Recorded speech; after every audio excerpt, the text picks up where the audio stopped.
Assalamualaikum warahmatullahi wabarakatuh. Shalom, Om Swastiastu, Namo Buddhaya, salam kebajikan. Salam damai bagi kita semua. Puji syukur kita panjatkan kepada Tuhan Yang Maha Esa, karena atas kasih dan penyertaan-Nya kita dapat bersama dalam kegiatan penyuluhan lewat renungan singkat ini. Saudara-saudara yang saya kasihi, pada kesempatan ini kita akan bersama-sama merenungkan sebuah tema yang sangat relevan dengan kehidupan kita di tengah masyarakat yang majemuk ini, yaitu peran iman Kristen dalam membangun moderasi beragama di era globalisasi. Di zaman ini atau zaman modern ini, kita hidup dalam masyarakat yang semakin beragam dan terbuka. Kemajemukan teknologi membuat perbedaan semakin terlihat jelas, baik dalam agama, budaya, maupun cara hidup. Namun, di tengah perbedaan itu, kita dipanggil untuk hidup berdampingan, saling menghargai, dan membawa damai. Sebagai orang Kristen, kita percaya bahwa iman kepada Kristus menuntun kita untuk menjadi teladan kasih, pembawa damai, dan pelaku keadilan di dunia ini. Dalam video ini kita akan membahas 3 peran utama iman Kristen dalam membangun moderasi beragama di era globalisasi. Yang pertama, kasih sebagai dasar. Yang kedua, perdamaian sebagai sikap hidup. Dan yang ketiga, keadilan serta kerjasama dalam membangun bangsa ini. Mari kita mulai dengan poin yang pertama. Poin yang pertama, kasih sebagai dasar moderasi. Dalam Matius 22 ayat 39, kasihlah sesama manusia seperti dirimu sendiri. Jadi saudara, iman Kristen berakar pada kasih. Kasih inilah yang menjadi dasar dari moderasi beragama. Kasih membuat kita mampu menghargai dan menerima perbedaan tanpa rasa takut atau curiga. Kasih juga mengajarkan kita untuk melihat bukan dari agamanya, tetapi dari kemanusiaannya. Ketika kita mengasihi, kita tidak akan mudah membenci atau memusuhi orang yang berbeda keyakinan. Justru kita belajar untuk memahami dan berjalan bersama dalam damai. Dalam kehidupan sehari-hari, kasih bisa diwujudkan lewat beberapa hal. Yang pertama, kita bisa menyapa dan berbuat baik kepada siapapun tanpa memandang latar belakang.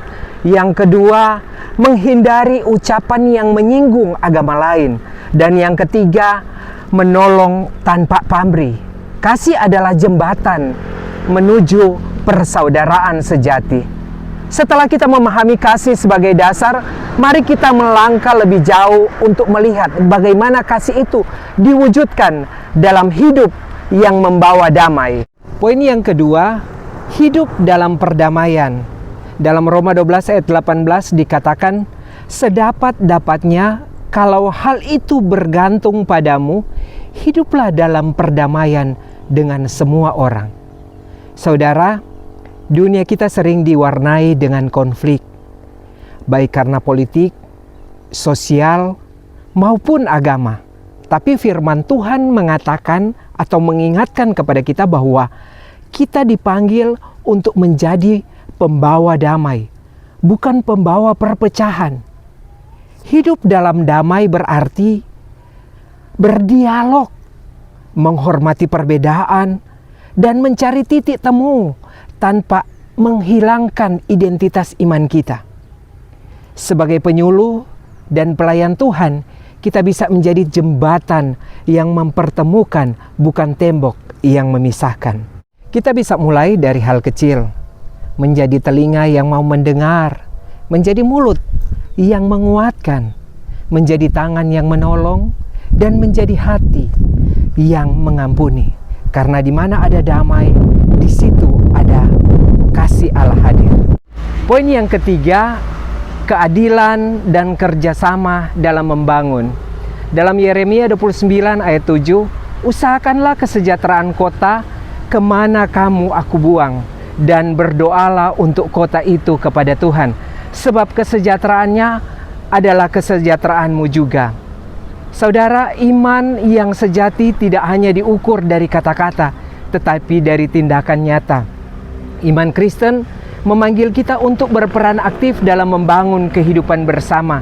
Dalam konteks moderasi beragama, ini berarti kita ikut berkontribusi dalam pembangunan sosial, pendidikan, lingkungan, dan kemanusiaan bersama siapapun tanpa melihat agama. Ketika kita bekerja sama demi kebaikan bersama, kita sedang melaksanakan kehendak Tuhan, menjadi berkat bagi kota dan bangsa kita. Jadi, kasih membuat kita menghargai perbedaan. Damai membuat kita hidup berdampingan, dan keadilan membuat kita saling membangun demi kesejahteraan bersama. Matius 5 ayat 9 berkata, "Berbahagialah orang yang membawa damai, karena mereka akan disebut anak-anak Allah." Saudara yang dikasihi dalam Tuhan, di tengah dunia yang terus berubah, marilah kita tetap berpegang pada panggilan iman kita, menjadi pembawa damai. Melalui kasih, perdamaian, dan keadilan, iman Kristen hadir bukan untuk menyaingi, tetapi untuk menyinari. Bukan untuk menguasai, tetapi untuk melayani.